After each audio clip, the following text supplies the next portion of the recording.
کەرکووکە و پرسە گرنگ و ئەستیارەیە کە بەپی دەستوری عێراق پێویستە خەمی سەرەکی هەرێم و بەغداش بێت. چاودێرانی سیاسی لە کەرکووک سەرنج و تێبینیان هەیە لەسەر ئەجەندای کاری وەفدەکانی هەرێم کە بۆ چارەسەری پرسە هەنووکەیەکان سەردانی بەغدا دەکەن. زیاتر ئەو پرسانی کە تا بە ساڵەها ساڵ کە کۆبۆتەوە بەبێ هیچ چارەسەریشی استراتیجی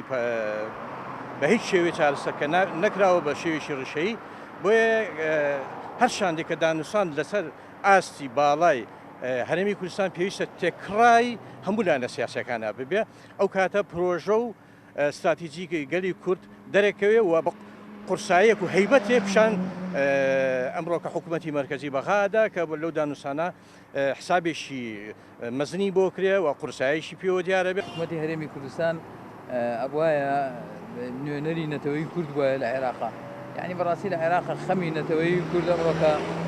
خاک و ناوچە و خەڵکەدا بڕێنراوەکانێکی کە لە هەرێمی کوردستاندا بڕاون، یعنی بۆیە خەمی سەرەکی ئەم حکوومەتە گەڕانەوەی ئەو خەڵکە وایە بۆ سەر هەرێمی کوردستان، گەڕانەوەی ئەو ناوچەدا بڕێنراوانە وایە بۆ سەر هەرێمی کوردستان، یعنی بەڕاستی ئەو وەفدانی کە چنە بەغا پێویستە وەفدی نەتەوە بن نەک وەفدی حیزب و لایەنەکان، پێویستە لە ڕووی نەتەوایەتیەوە بچن لەوێ دانوستان بکەن لەگەڵ بەغایە و خەمی یەکەمیشیان خەمی نەتەوەیی بێ. ئەم وەفدانە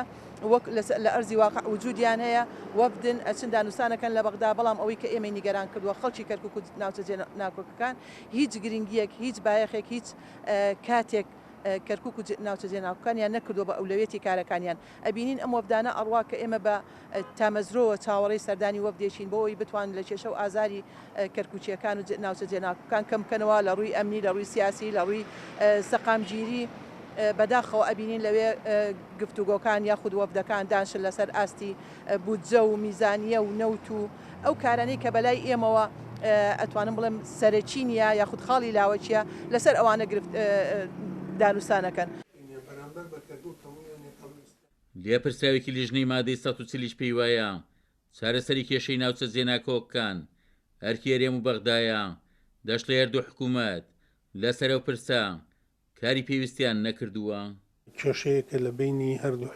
حکوومەتی ئیتیحادی و حکوومەتی هەرێمە، ئەم دوو حکوومەتە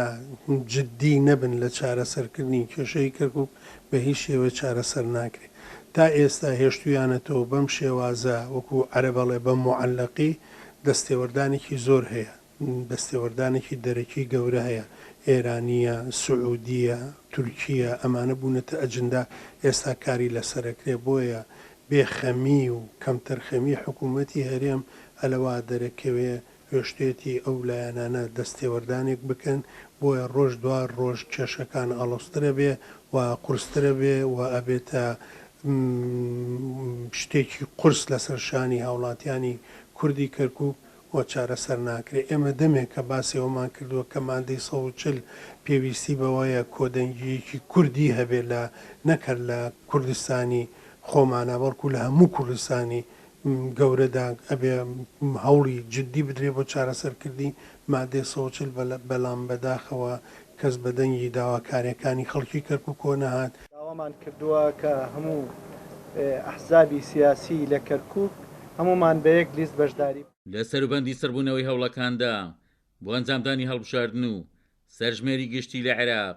کەوا بڕیار هەردوو پرۆسەکە لە ساڵی 2020دا ئەنجام بدرێن،